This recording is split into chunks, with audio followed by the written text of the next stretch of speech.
Very exciting. President Trump today, he was on Air Force One. He declared that he will indeed announce a nominee to replace retiring Supreme Court Justice Anthony Kennedy on July 9th. Ooh, Democrats have insisted it would be illegitimate to consider any nominee until after the November midterms. And now Senator Cory Booker is offering the latest lame excuse. The President of the United States right now is a subject of an ongoing criminal investigation. I believe that this committee should or can in good do not believe that this committee should or can in good conscience consider a nominee put forward by this president until that investigation is concluded. Now let's debate how and when the nomination process should proceed with attorney Harmeet Dhillon, the RNC committeewoman from California, and Democratic strategist Michael Starr Hopkins. Great to see both of you. All right, Harmeet, let's start with you here. The president actually spoke today on this subject with Maria Bartiromo, and I want you to react. Let's watch. Are you going to ask your nominees beforehand how they might vote on Roe versus Wade? Well, that's a big one, and probably not. They're all saying, don't do that, you don't do that, you shouldn't do that, but I'm putting conservative people on. And I'm very proud of Neil Gorsuch. He has been outstanding. His opinions are, is so well written, so brilliant. And I'm going to try and do something like that, but I don't think I'm going to be so specific. Yeah, well, the concern, of course, on the left is this is a run on Roe. This is going to eviscerate Roe. That's how you're going to get women to turn out in the midterms. They're going to be outraged. He didn't go for the litmus test, though. No, you can kind of think he almost wanted to go for it, but he didn't. Well, he didn't, and that's exactly right. You're not supposed to do that, and it's not appropriate even for a sitting judge or a candidate to say how they would vote on a specific issue because each case has to be taken on its merits. But it isn't just Roe, Laura. I just got an email from Nancy Pelosi, who's my member of Congress, with the hysteria that we're talking about rolling back LGBT rights. We're talking about Roe v. Wade. We're talking about the rights of the disabled. We're talking about the rights of women. I mean, it's going to be a dystopia if the president gets to appoint another Supreme Court justice. And guess what? They said all of those same things with Neil Gorsuch, and none of that happened. This is just the Democratic playbook. We see it every time. Michael, Senator Feinstein back in last year was grilling Amy Coney Barrett, who is now on the Seventh Circuit Court of Appeals, on her.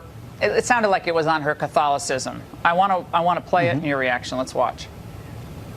When you read your speeches, the conclusion one draws is that the dogma lives loudly within you. And that's of concern when you come to big issues that large numbers of people have fought for years in this country. She's the mother of several children. She's a Roman Catholic. And clearly that's what Feinstein was getting at, clearly getting at the issue of abortion.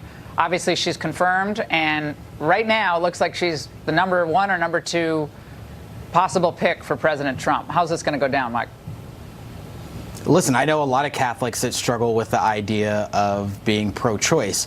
But here, I take the president at his own word. When the president appeared on Chris Matthews on MSNBC, he said that he thought that women who had abortions should be punished. And so, when we talk about rolling back the protections of Roe versus Wade, that's a realistic thing that could happen. And in 2018, you're talking about Justice Kennedy now resigning and a more conservative member of the court stepping up. Now, the president has already talked about loyalty pledges. And so I think that when you're talking about a Supreme Court justice who can decide issues such as whether or not a president can pardon himself, whether or not a president has to comply with a subpoena, this president has put himself in that position where now Democrats have to say, we need to wait and let the will of the voters decide. Laura, pretty much everyone on that list, though, Harmeet, the list is long, but whether it's Tom Hardiman or whether it's Brett Kavanaugh, whether it's Joan Larson or Amy, these are all top-notch legal minds. These are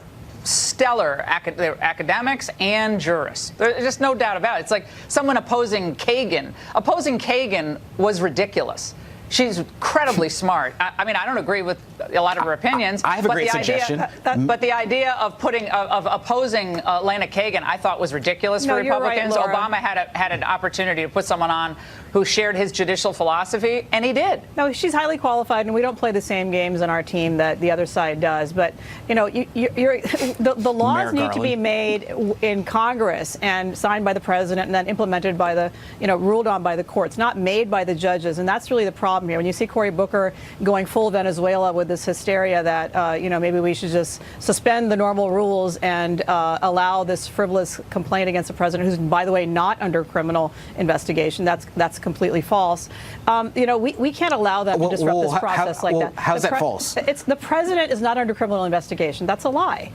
We don't know that because the president can't be indicted, so therefore he can't be the target of an investigation. That's a sideshow. And by the way, if you want to play by those rules, Democrats, think about what happens when you have the White House. Do you want frivolous complaints against your president to suspend the rule of law? Secondly, and number two, there is a real human cost, Laura, to having a split on the Supreme Court where there's a vacancy. That means a lot of cases, death penalty cases, other cases simply don't get heard because there isn't a quorum. That's literally to hear what Mitch them. McConnell did 18 months before the election. And we don't want that to happen. Yeah, Harmeet, what Michael's getting at is, look, Mitch McConnell didn't move forward for a vote on Merrick Garland.